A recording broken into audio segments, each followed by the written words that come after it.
Good morning, Cavaliers. I'm Kristal with your KCTV Morning Update for Friday, May 21st.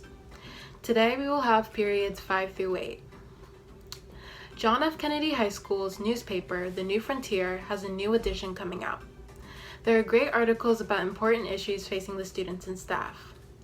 Go to the website on the screen to check out the latest. Summer school is coming.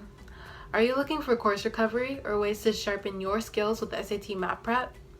There are lots of ways to bring your academic game to the next level. All the information you need is on the screen. Senior Unity Day is today. The event will be held from 7:30 until 9 p.m. at Kennedy. This is a senior-only event. Seniors should have received a sign-up sheet to attend. Lots of sports action this week.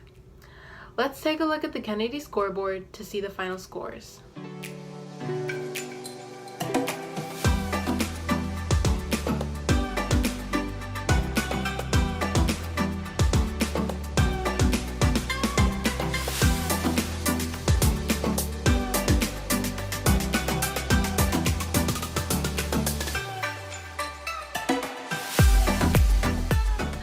Have a great day, Cavaliers. We'll see you next time with another KCTV Morning Update.